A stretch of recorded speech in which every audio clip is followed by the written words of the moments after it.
Welcome to Somebody's Mama Podcast.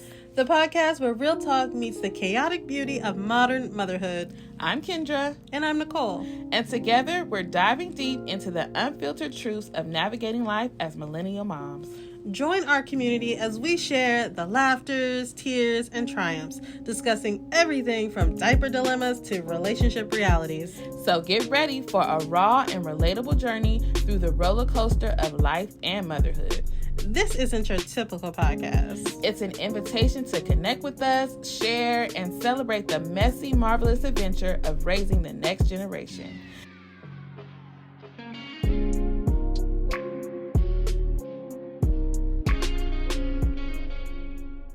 Hey guys, welcome back to another episode of Somebody's Mama Podcast.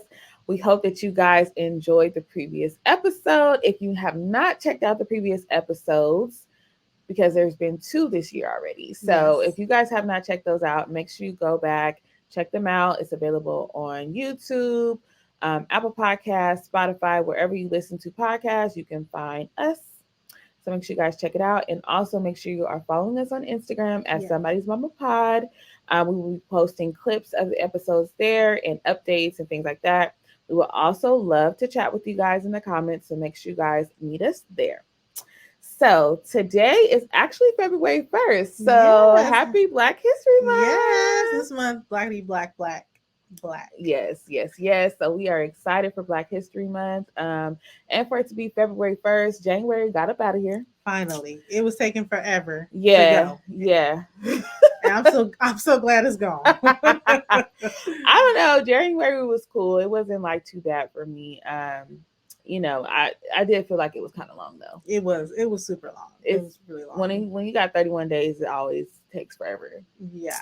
Yeah. So we are happy that it is February and it's a little chilly outside. It's raining, but we are here. Of course. So we are happy to be celebrating Black History Month. And also, you guys know February is the month of love. I know some people, it's a little controversial. Right. There's the love, there's the Galentine's, there's the friendships. But some people are just anti-Valentine's Day. Like, oh, really? Yeah, there's some people who are single that are anti-Valentine's Day, but there's also people who are married in relationships who are anti-Valentine's Day. So maybe we could talk about that in another episode. But We're here for the Love Day. We're here for the Love Month. Yes. So this month we will be talking about all things love and relationships. So we have some fun topics for the month of February. So make sure you guys stick around if you love that kind of content. According to our analytics, you guys do love that kind of content. And I love recording this type of content too, like the relationship stuff. Yeah. It's just like it's our vibe. It's a vibe. Yeah. We're believers of love over here. Yes. Love, marriage, life, happiness, all the good things. And we have years of experience. Exactly. So I feel like we come from a place of understanding. Yes. And experience. And just ready to just, show you what works and what doesn't. Yes. So today we're going to be talking about parenting and partnership. Parenting and partnership should work in tandem together, but a lot of times things get, in the crossfire. What takes priority? There's always this conversation of, who comes first, your spouse or your children. Right. And, everybody has, their different opinions on that. But we're going to be sharing some ways to effectively allow them to work together, to have a healthy, beautiful partnership with your spouse, your partner, or whatever, also working together within parenting. And before you can really get to how to make that all work together, you have to be able to spot out the common mistakes. And I feel like these are mistakes that are so easy to make that it can just come out of nowhere, because life gets so busy. It does. And then when you're working together, sometimes, it all depends too, because some couples where they're married for a long period of time and then they have kids maybe 10 years into the marriage, it can be difficult to shift into those roles because everything kind of is turned upside down. You're used to it just being the two of you. You may be traveling and like having all these fun things, but now you throw a baby in the mix and it's hard to learn how to balance, and then you don't know how much attention to give to the baby. You're neglecting your partner. You don't realize you're neglecting your partner. Then you have people who might have kids right away, back to back to back, and they're just like, there was no time to nurture the relationship because we immediately started having kids and all of our attention went to the kids. So, when you have these different scenarios, it's easy to make, mistakes. We won't necessarily call it a mistake, but like there's things that can slip through the cracks. There's can be some resentment for different things. Different things happen when the dynamic shifts in the relationship when you have kids. And you know what? I think this is also where the play comes when people say, "Oh, that's just my work husband or my work wife," because when people aren't able to have those talks with their spouses at home or this and that, or they feel neglected, they start using that whole work husband, work wife. And I don't know how you feel about that, Kendra. I'm not here for it. I'm not here for it. Unless your work husband is gay. Yeah. Then no. Then no. Then absolutely not. Because you're just leaving an opportunity for there to be missteps. Exactly. When you are vulnerable with someone other than your spouse, when you're sharing the innermost things of your heart and your mind with someone other than your spouse, you're just leaving an opportunity for mistakes and things to happen that you are going to regret later on because you don't know this person outside of work. Right. And they could present this amazing person who is a great listener, and they might have ulterior motives, or they're looking for an escape from their wife. And then you guys are at work with this whole fantasy of a relationship, and it's not reality. That's what happened on the morning show, right? The two hosts. Yes. That's what happened. Yes, they were spending so much time together cultivating that relationship, and not the one at home. And so it's so easy for stuff like that to happen, especially when things at home are not going the way that you envision, because a lot of times we're going to get into that. But we're going to get into it, but this prioritizing your spouse is such an important thing to do. And it's obviously so easy to misplay that when you have kids. But that is just a common mistake. A very, very common mistake. Because we've talked about it before in our divorce episode, but a lot of times the people that we've even met that are getting divorced, they just no longer felt like they're a priority. Or they felt neglected. And neglect is like a big like I would say it was like a number one mistake when you are parenting and you are forgetting about your spouse. That is like a huge mistake, because that is just going to lead into trickle effect of other things. Exactly. So if the wife feels neglected or the husband feels neglected, it can just cause a huge strain in the relationship because they feel like the baby takes priority over me. Most of the time, it's usually the men who feel like neglected, and it makes sense, especially, it depends on how you are with your husband too. A lot of women will, like, their husband could be their first baby, like they baby them, they do everything for them, like they don't know how to make a meal without their wife, they don't know how to wash clothes, they don't know how to do anything. Right. And when you are doing everything for your husband and then you just abruptly stop, and because when you have the baby, you don't have time for that. No, like you're sleep deprived. Like there's so much going on. You're constantly doing laundry. You're trying to keep your house clean. You're trying to stay sane. You're trying to clean your body. Like, listen, it's so much to do when you're, especially a new mom. And then you have this husband that you have completely spoiled. Completely. And he's trying to understand how you don't have time for him. He doesn't even know all that what you do in a day. Right. It has no clue because they're going to work, they're doing their own thing. Yeah. But then also I can also see it how, like, when men go to work and they're like, okay, well, you're just focused on the baby. So then they're not trying to help you, and then you can feel neglected, like you've been at work all day, but I'm still at work technically with the baby all day. So when you get home, I need you to start this second shift. Yeah. And then women can feel neglected, like you're not helping, you're not, playing a part. You're not asking me about my day. Yeah. Like you don't even, you don't even care. And then it's like, it's a two-edged sword because the men may feel like, well, you look like you're irritated. Yeah, or you look like you have it all together. Yeah. And so, that is a common thing too. I would say another common mistake is just like letting too much time go by without connecting with one another. That's a good one. Like it's easy to, focus in on the children where you so much to where you never make time for each other outside of like, oh, we have a little talk at dinner, or when the kids go to bed, we check in, but that's it. You're going months and years without spending intentional time with your spouse. Like, I feel like that is a huge mistake. Like, just letting too much time pass by. Yeah, because then you become so different as two different people that when you finally do get around, it goes either two ways. Either, oh my gosh, I really like you. I forgot how much I like you. Or two, who are you? Who are you? When did you start getting to that? Right. Or what are you talking about? Yep. It can go two separate ways. Yeah, you just don't want to let too much time pass by. We understand you get busy. Yeah. Especially when your kids start getting older too, they're into sports and like your schedules just may not align. But you got to make time, because if you let too much time pass by, somebody either starts getting comfortable or somebody gets irritated. And that's when we see what we talked about earlier with the work husbands and the work wives, and or hanging out with their friends more often. Or a whole new crew of people you have no clue about. Like, where you get their friends? Like, okay. And let me just say, that is a sign that something is wrong. Yeah, a complete sign. Yeah, especially if they start hanging out with all these like single people. Yeah. It's like you have a whole new crew of single people. Or it may not be somebody new. It could be like, oh yeah, my homeboy from back in the day that you never met. Back in the day is never a good thing, especially single back in the day.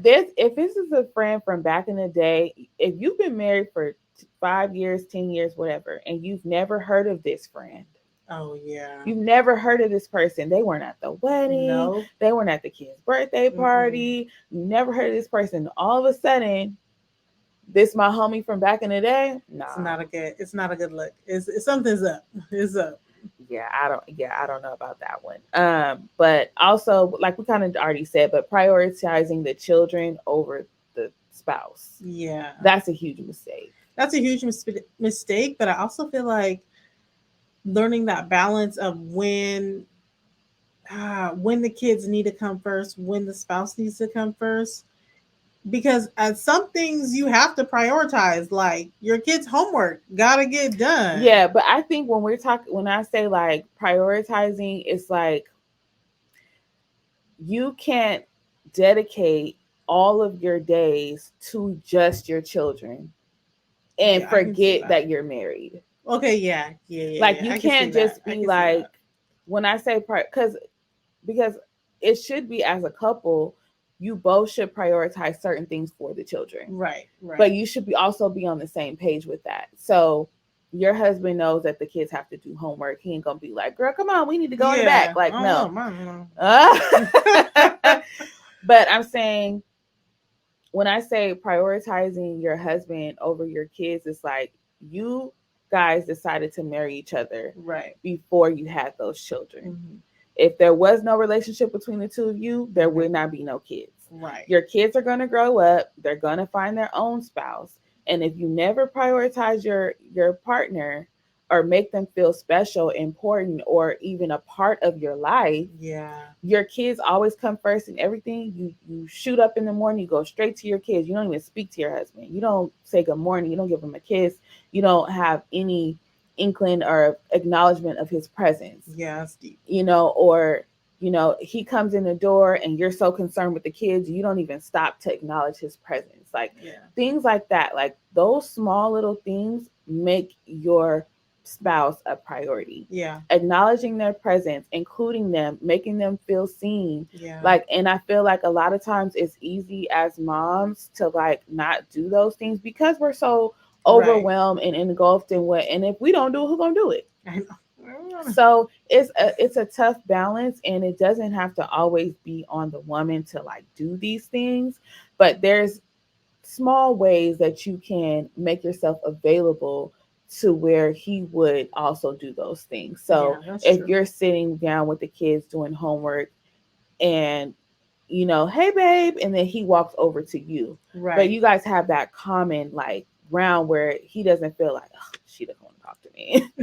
I'm not even gonna say hi to her because she doesn't acknowledge me anyway, Yeah, that gets real sticky. That gets real sticky. Yeah, so it's hard. And we're gonna give some tips on we have some really good tips for that. How to correct these things. Yeah.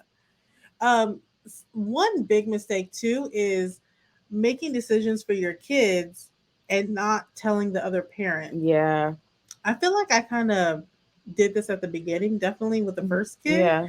Like kid have doctor's appointments and checking out new schools and be like, yeah, I already picked this school. I was like, but you didn't even tell me? I'm like, this is the one. I met the director. Oh my gosh. And the it's amazing. It's amazing, and the people are great, and this is where we need to go. This is the place to go. And then he would be like, well, okay, well, what about this other school over here too? And I'm like, I've already checked out this one. Right, this is the one. This is the one. And then you start to learn, okay, you have those hard conversations. Yeah. And from then on, it's like, okay, we're checking out this new school on Tuesday for one of the kids. So be available, basically, or we'll work with your schedule. I know usually Tuesday works for you. Yeah. So that you can come. And we have some other pointers for that too. But like, I feel like that is a big mistake because then the other parent starts to feel like they're not even part of that child's life. Yeah. Because they have no say. They feel like they're in the dark, they're not included. Yeah. And that also leaves room for a wedge. Like, all these things leave room for their mind to wonder or them to think certain things, and another one that we had was like not communicating. So that kind of goes in line with, the same thing. It's like, you're not communicating about the children, what's going on with them, with your partner. But then you have expectations of them. Right. To like do certain things or to want to be involved. But if they're so used to you just handling it and you not communicating, then, where does that leave room for, of course, let's not give all the excuses because they should take initiative as well to ask questions and things like that. But a lot of men, they be scared of their wife. Really? Yeah. Like if you are a person who is just like mouthy and you just go off the rip on different things and you're just like, men a lot of times to save like peace, if they don't feel like, a lot of men don't like to argue. Yeah, so if they don't want to argue, then they'll just she's just gonna do her thing. Or like the wife is right, or the wife is always right. Happy life, happy life, happy life. Yeah, I don't got time. I don't got time for her to be going off. I don't got time for her to be doing the most. I'm just tired. Need her to be happy. Yeah, I ain't gonna even say nothing. Like, because wives, I don't know about you, but I could be upset for a few days. I try not to be, but if it really get me upset, I feel like you let it go, but then you can still be kind of be like, yeah. A little, still be irritated. Yeah, and guys, they'll just be like the next second, like, oh, yeah, they didn't forgot. Yeah, and then they're like, I remember one time husband was like, "Are you still upset about that?" From wait, and he was like, "Wait, are you still upset?" And I was like, actually, I am. Actually, I just felt that, right? So. Yeah, it communicating really does go a long way. Yeah, and then don't just assume that they don't want to be involved. Yeah. A lot of times when you're so used to taking care of things, you just assume that your partner doesn't want to play a role in it. They let you, not let you, but like basically they let you just do everything. Yeah. And so she got it, and so you assume that they don't want to take part in anything. So you just start, like you said, just handling everything. I make the doctor's appointments. I choose the school. I choose what sports they play. Right.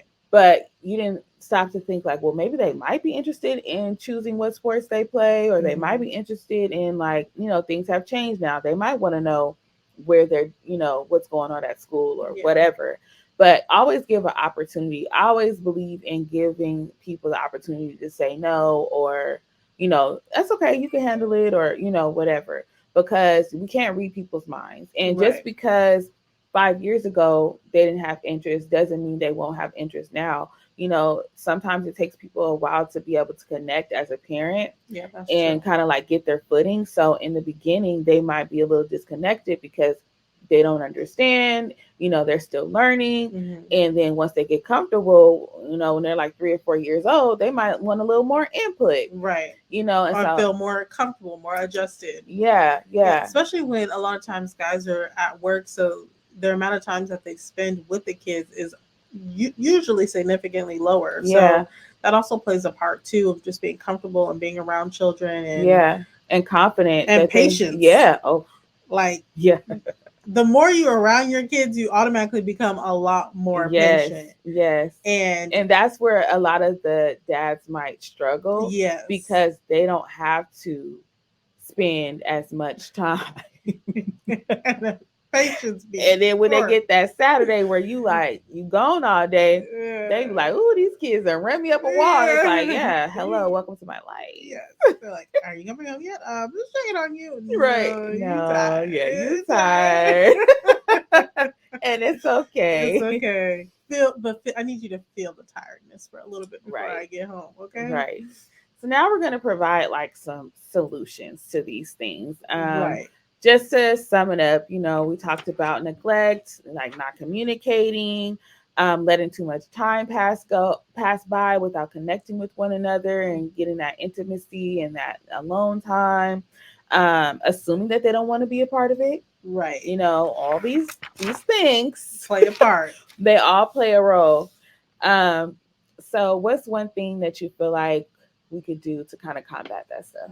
So, if you listen to the pod, most people will know that. Well, if you listen to the pod, that I'm a really busy mom, right? There's a lot going on, and I definitely fell into the trap of making the mistake of making my spouse feel somewhat neglected, which is a pretty common thing to do. Right. And so, over the years, I've really had to work at making sure that I found a way to do the small gestures.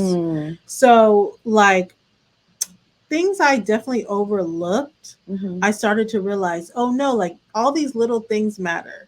So, like for one, he does a lot of working on the weekend. He doesn't usually get a lot of time to eat. For the weekend, I make sure I pack snacks, water, all the stuff to just keep him fueled, and it just made the biggest difference for him to feel like appreciated or seen or acknowledged or like heard because I'm working, I don't get a chance to eat, or I forget to stop and this and that.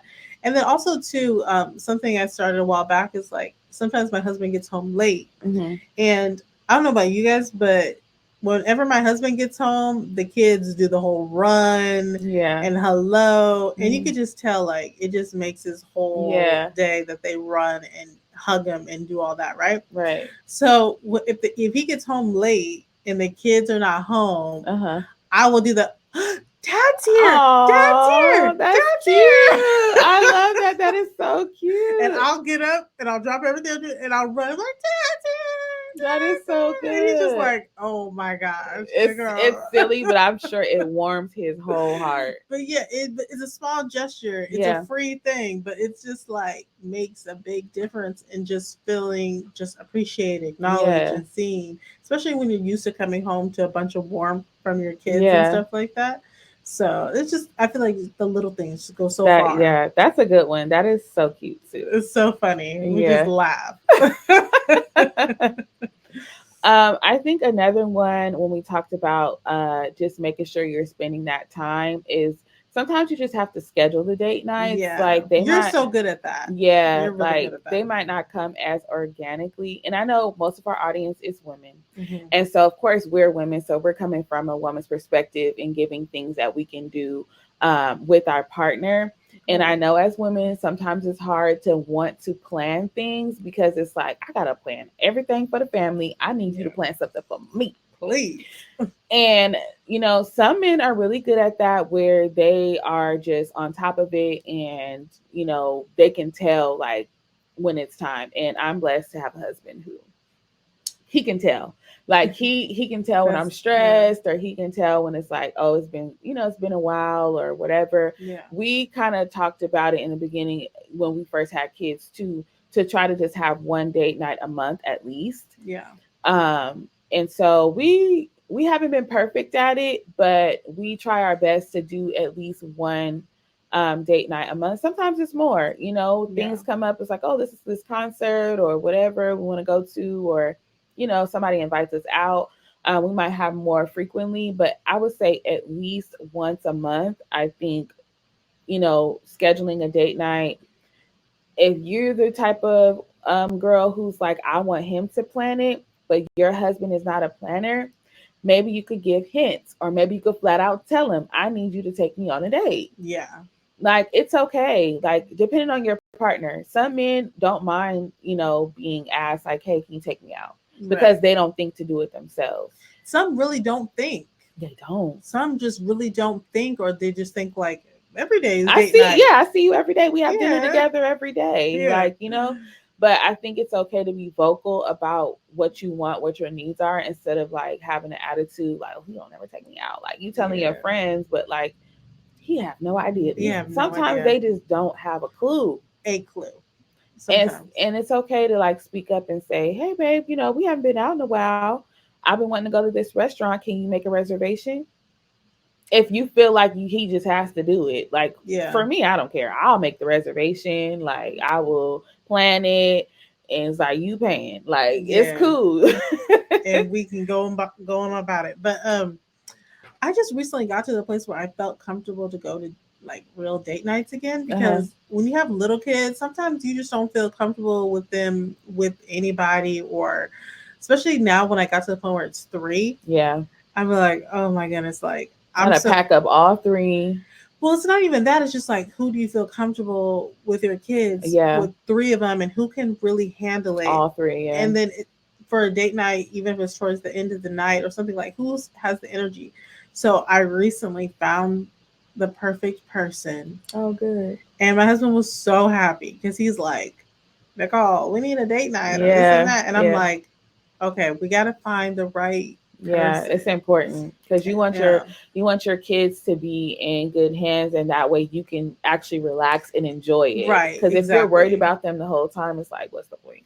And especially for the youngest one, it's like, I need that person to be familiar with her, so she is comfortable, because nothing is worse than when you leave your kids with a babysitter and your kids start screaming. And you get that call and you're like, gotta go. Yeah. And then some people think they can handle 3 kids. And you look at them, you're like, you can't. And then you know your kids. Like, my kids have energy. They want you to play with them. You have to actually watch them. Yes. Yeah. No, for real. And that's a real thing, is making sure you have the proper care for your kids. Like, yeah. I remember when Kendon was younger, I will always be nervous.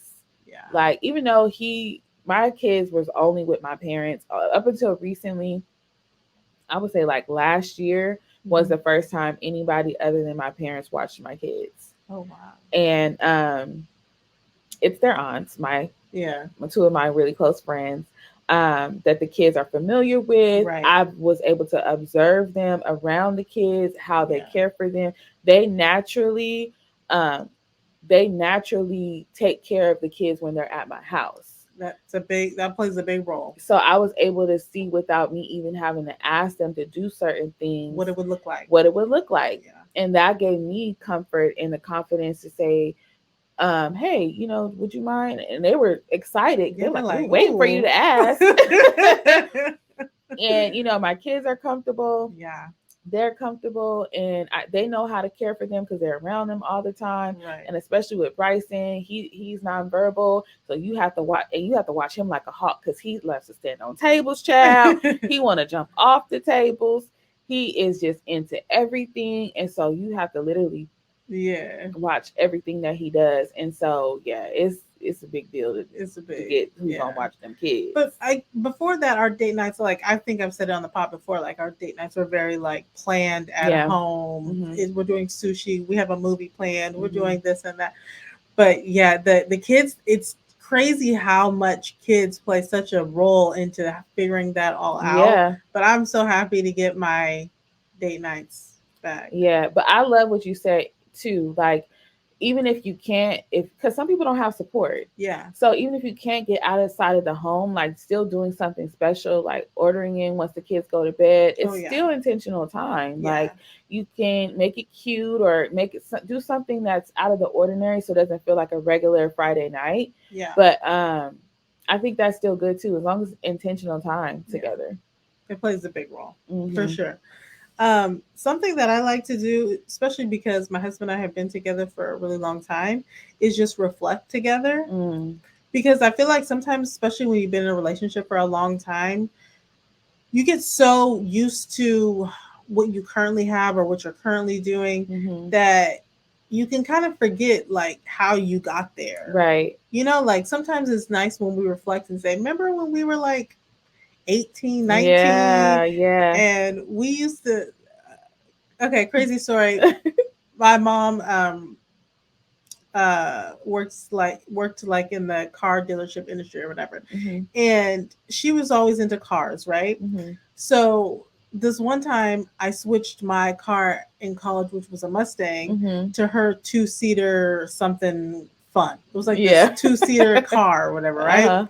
And my husband and I were just reflecting how like we used to take the 2-seater, go up to Morongo on a Thursday. Oh my gosh. Ball out at the casino. Yeah. You know, just because we had no kids at that time, and ball out at the casino. And then have the nerve to be too tired to drive back and just get a room. Get a room, and then have the nerve to leave the hotel early in the morning to go to work on a Friday. The nerve. Like what? It was fun. Yeah. So even just reflecting on the fun stuff, or just reflecting on, oh my goodness, remember when we went through this and we got through it? That's so good. Like remember when, you know, this, that, and the third happened, or the other day we're like, remember when that first place we lived is the size of our downstairs. Wow. And you're like, oh my Look how goodness. far we've come. Yeah, like, you know, and just that reflecting, I feel like feels good in a sense of we've been through what we've gone through. Yeah. And whatever's ahead of us, we know that, you know, we have what it takes to get through the future as well by just reflecting on the past. Yeah, and it helps with that connection too. So like if you are in a space to where, you know, you've been parenting for a while and you feel a little disconnected, that is a great way to reconnect and recalibrate and just kind of like refresh your relationship, because those reminders of the good times, the hard times, to see where you are now are so big. It plays such a huge part because it's just kind of like, you know, when they say when you hear something or you smell something or you reminisce, it like comes back to you, you know? Yeah. So yeah, it was a nice conversation, but reflecting on the past really does play a good part. Yeah, I think that's a good one. Something I feel like can kind of go along with that is like kind of checking in with your partner. Communication period is a great tool, making sure there's a constant flow of communication between each other, to where it's like, okay, let me update you on what happened today. You know, sometimes they might not even care, but you know, still just kind of updating them, keeping them abreast of what's going on with the children, what's going on with you, but also just checking in with each other, like, how are you feeling? Right. Like, like I asked my husband too, like, how are you feeling? You know, how do you feel about a relationship? Like, is there anything you feel like we can improve on? Is there anything I can improve on? Are there some needs that you have that you maybe have not been verbal about that you would mind sharing? Like, I feel like when you are hitting a 10 and 15 and 20 mark, we're changing constantly. Right. We're growing. And like Nicole said, you don't want to wake up and your partner has all these other interests that you had no idea about. Like, I didn't know you like to golf. Like, you know, it's like, how did you not know? You know, and you're so like, where do you think I'm going every Sunday? Or yeah. And so like checking in with your partner, not just like, oh, the everyday, how was your day, but really get into the nitty gritty. Like, how have you been feeling emotionally? Or have you been feeling overwhelmed? Like, do you feel like you have enough time to yourself? Do you feel like you need, you know, more time with me? Like, whatever the questions, you know, just kind of like digging and prodding a little bit. And the more often that you do it, the more easy and comfortable it'll be for them to come to you about things because they know it's a safe space, and that you're available to them and that you actually care about like what they're saying. Right. And I think oftentimes when you ask that question, you will be surprised too.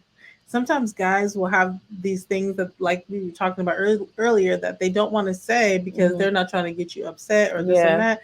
And sometimes asking those questions, and I feel like sometimes you don't want to ask those questions because you don't want to really know, because you can kind of feel like, oh, maybe something's a little off, or like you don't really want to hear the real feedback of what it could be, because now you're just assuming what it could be, this or that. I mean, child, I want to know it all. And then it could just be something so simple, you yeah, know? Yeah. You wreck your brain like coming up with all these scenarios of like what's wrong when you could just ask the person. Right. But I mean, I think it's important to kind of like build that communication.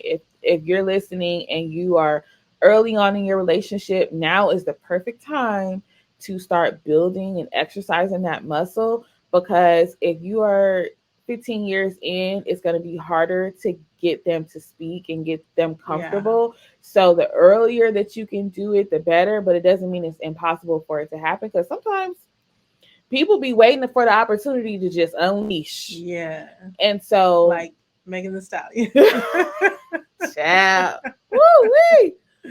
We just listened to it for the first time, y'all, and I was, whew.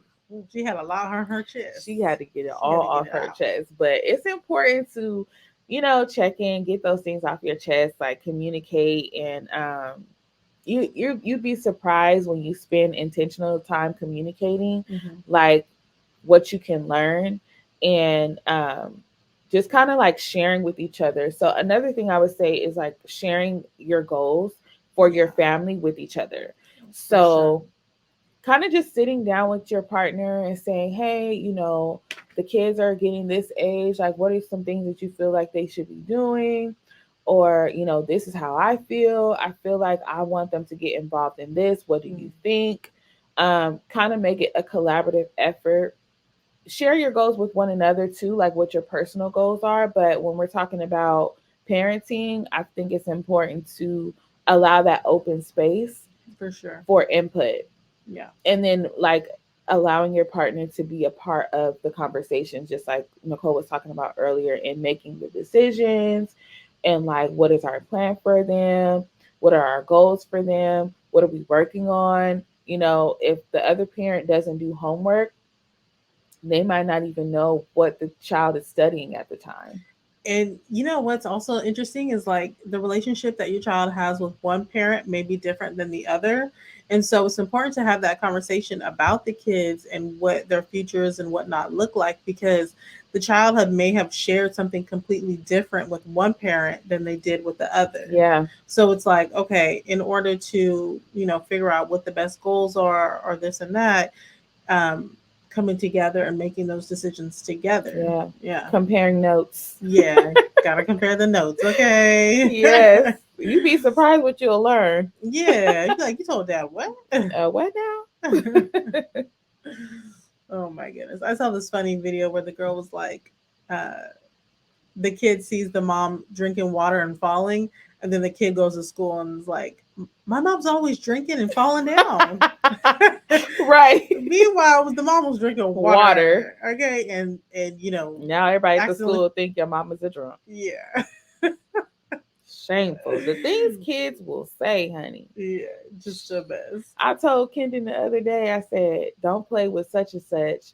He, he's very mischievous. He he does the most. And I have observed this child on multiple occasions. I don't like to call kids bad, but he is BAD.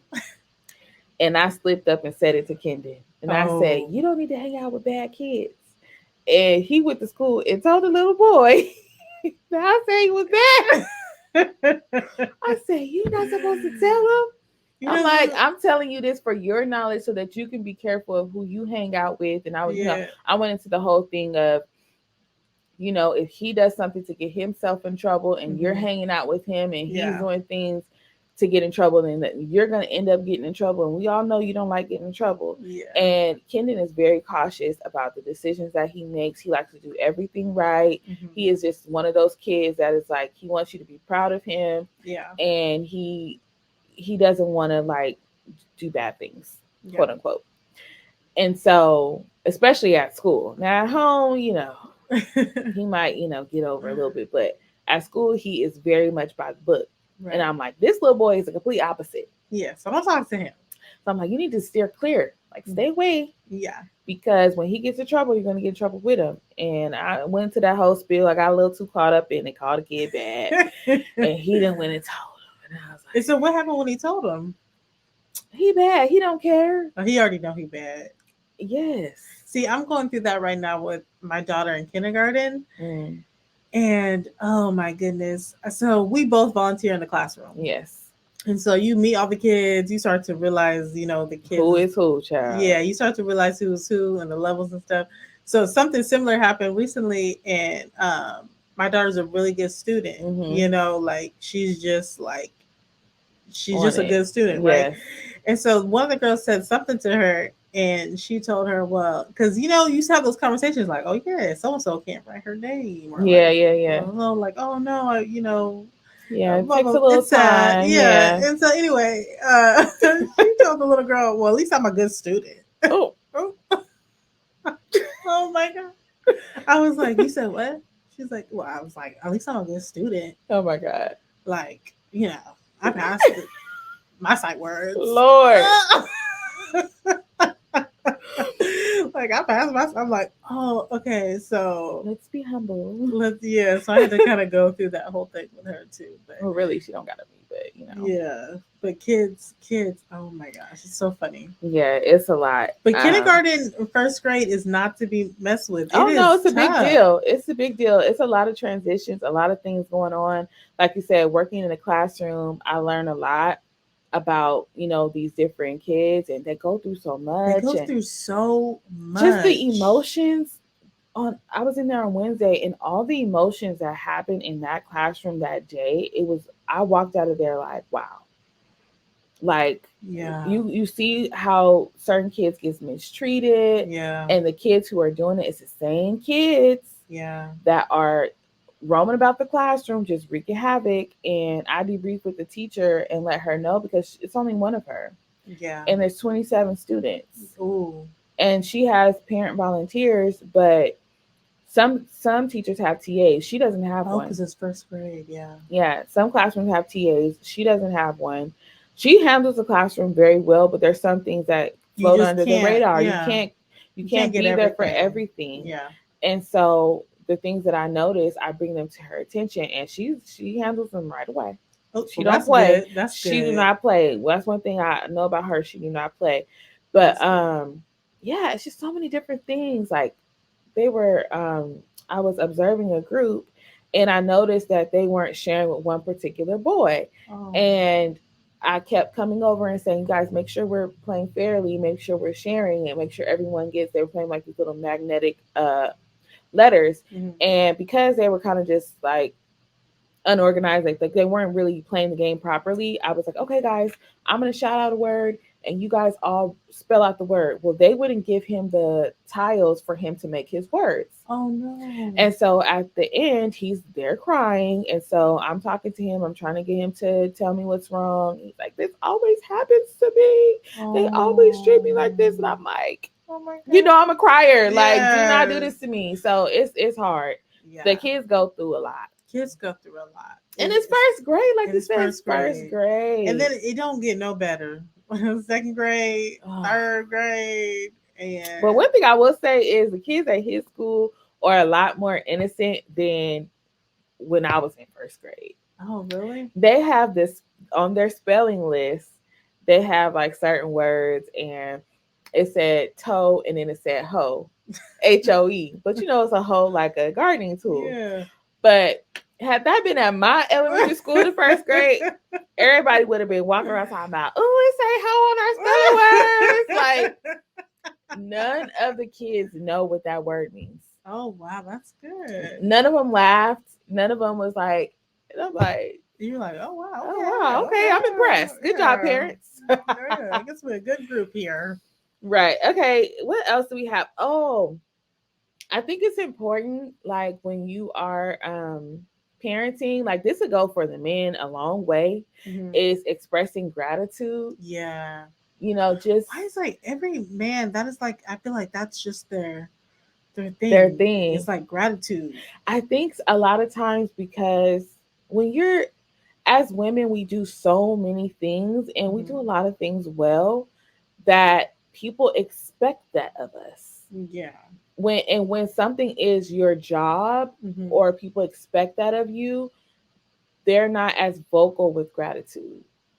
Like you don't say, I mean, if somebody gives you your plate, you say thank you, but they don't come back and say, thank you so much for cooking for us. Thank you so much for doing the, scheduling Oh, I this. see what you're Thank you so saying. much, I see because what you're it's a saying. common thing for you to do. Yeah. So somebody, if you give somebody something, they may say thank you. Yeah. But I think a lot of times it will go a long way to actually express gratitude, like either bringing flowers or making a special acknowledgement of a specific thing, or it's like, dang, you really held it down this week. Like I've been gone all week working and like you really held it down. Like I really appreciate like all that you put into our family. But same thing to the husband. Like for myself, that's something that I try to do as often because I am a stay-at-home mom and my husband doesn't miss a beat.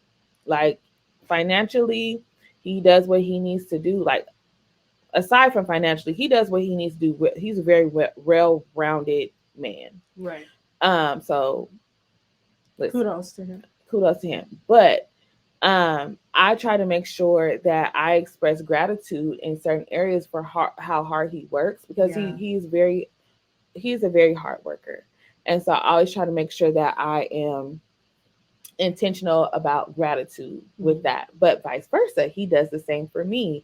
Like he makes sure that I feel seen because I'm a stay-at-home mom. A lot of times, you feel like, oh Lord, I'm just everybody's chauffeur and maid and all these things. And so he tries to make sure that I feel appreciated and things like that too. But I think it goes a very long way. Yeah. Showing gratitude goes a long way. Yeah, it does. It does. I feel like over the years we've gotten better at showing gratitude, but so now it's kind of funny like when it happens because like we're both trying. Yeah. So it's like, here you go. We're like, Appreciate so you. I saw that your to-do list of what you did got all done. I'm proud of you. And then it'll be like, oh my god, because it's like getting used to the other person saying like a thoughtful thing. Yeah. And we'll just be like, dang. Or like I'm a texter, so my husband would be like, I just want to tell you that you're such an amazing mom. I'm like, oh my god, that's cute. Or when I was pregnant, I really liked Twix, and so like a year after having my daughter, I'm like, he was still buying me Twix, and I'm like, babe, I'm over it. That was a craving, right? But yeah, gratitude does play a big role, but I feel like the longer your relationship goes, like making the time to say you're thankful or grateful goes a long way. It does. Um, Overall, guys, our main goal was just kind of to share ways that we can all improve, and make sure that we have that connectivity with our partner, because we want longevity after the kids. Like we still want to be connected, we still want to be in love, we still want to spend time with each other, enjoy each other's company. That's the goal. That's the goal. Is like when your kids are gone and out of your house, you still like the person laying next to you, and y'all now it's like, ooh, child, them kids is gone, we out. Like, and it's like me and my husband, like we talk about that, like, oh, when we, we're gonna get to travel when our kids are a little older, and like, we can stay for longer, and like, taking the kids here and doing that. But everything is like with each other, and like we sit and we have those conversations and it feels good. But you want to make sure that you don't neglect that time. Like put effort. And if you're feeling some type of way, because a lot of times I feel like as women, we don't want to do certain things if they're not giving that energy. Yeah, and you know what? Over time, you start to realize like somebody has to give. Like somebody has to give. And most of the time, unfortunately, if you are in that type of situation, it is the woman to bend 1st. Mm-hmm. But you gotta weigh your options. Like, are you willing to sacrifice a little pride to like get what you really want? Right. Yeah. And you gotta know who you're married to too. Yeah, that plays a big part. You gotta know who you're married to and be careful who you marry. Yeah. Because you can't have certain expectations of a man who never showed you those qualities. And I feel like oh, I know we're towards the end right now, but I feel like that's a lot of what we're seeing within our own age group too. Is like we're at this weird phase where in our age group, people are either like us where we're married and like kids and family have been the focus, and now we're switching into, we still have kids and we still have family, but we're switching into career. But there's a group of us who was only focused on career, and now they're switching into family. And I feel like when I hear from them that they're switching from career, trying to find family and trying to find the right person and this and that, and it's definitely a struggle out there. It's a whole new world. But I don't know. I kind of forgot my thought, but I just remember thinking like there's this weird thing happening in our age group. Or even also like I remember at a time when I was getting married, there was a lot of people getting married like in our age group. And around that time, I feel like it was when weddings were getting kind of popular on social media, and people were kind of doing like these really grand weddings. Everybody was kind of like linking up, and it's just like all these people getting married. And for views, because family vlogging was really popular. It was really popular. It was getting paid. Yes, and then you could see red flags within the relationship, but people still got married. Yeah. They pushed things to the side, and then there was a lot of divorces in the last few years. There was, yeah. And it's like things came full circle to where it's like people were getting divorced for those same issues that were there before they got married. Yeah. And so it's like you have to be really careful with that. Like if you really want this to be a long, like lifelong thing, you can't ignore certain red flags, like or things that just don't align with you. Like it may not be like a really bad thing, but if it's something you can't deal with, then it is a really bad thing. Yeah, that's true. That's true. Certain things is not gonna grow on you.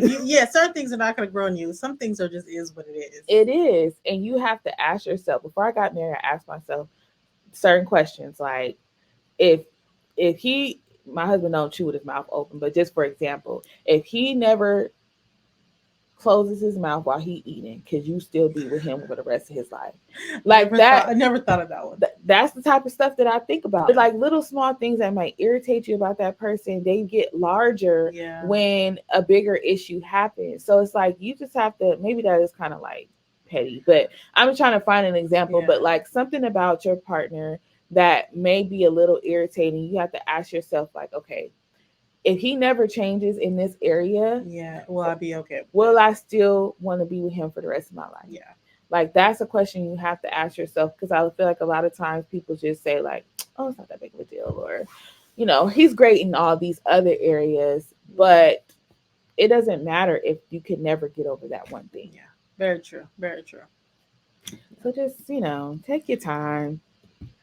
And if you're already there, if you're already in it, then you just got to do your best. You got to do your best. And that's coming from a place of love. It is. It is. Because I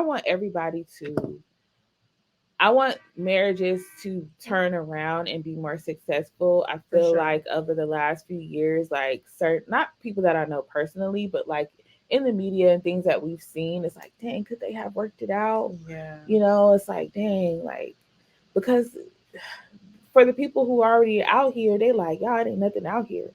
So if you could make it work with who you're with, like do it, like make it work, like figure it out. Because I feel like that's a common thing too, is once the dust settles from divorce, a lot of times people will be like, you know, if I would have just, we could have worked on this one area, or I wish we would have just worked on this, put more effort in, or like I could have maybe worked it out, or I feel like it's a common thing. Yeah. I heard, I guess I won't say her name, but I was listening to a podcast of someone who got recently got divorced, and she was kind of saying that. She was just like, not saying that she was like, not saying that I would get back together with him, but after the divorce, I had to reflect and say, what are some things that I could have done better? And she was like, I do honest, if I'm being honest, if he did better in this area, or if I did better in handling that situation, we might been able to work it out. Wow. Yeah. And it ain't even been that long since she's been divorced, but she's in a different phase in her life where she's reflecting and taking accountability for a lot of things. And because she's in this different space, she's able to see things more clearly. Oh, wow, that's deep. So I think that's why it's important to like do, search yourself. Like if there's an issue in your relationship, always look at yourself first. How did I contribute to this? What is my involvement? How could I handle certain things better? Because when you look at those things, it'll give you a clearer picture of the actual situation. Because when you're only thinking about what that person did, you're not able to see, the full scope of what's going on. So self-reflection is good in all things, but especially in partnership and marriages and parenting too. Exactly. You got to work together to make it work. Yeah, with any relationship. So, but yes, we hope you guys enjoyed this episode. Make sure you guys leave us a rating and review on Apple Podcasts and Spotify. Also on YouTube, you guys, if you're watching this on YouTube, leave us a comment below and let us know what you guys think. If you have any comments as you're watching this, leave your comments. Yes, we would love to conversate with you guys in the comments. So please. Yes. So just leave your comments as you're watching it, because I know sometimes, like, if you wait to the end of the episode to comment, you might forget what you want to talk about. We don't care. You can leave 5 comments, 6 comments, whatever. Yes. Just leave it in there. And make sure you're following us on Instagram at Somebody's Mama Pod. And we will see you guys in the next one. Later. Bye.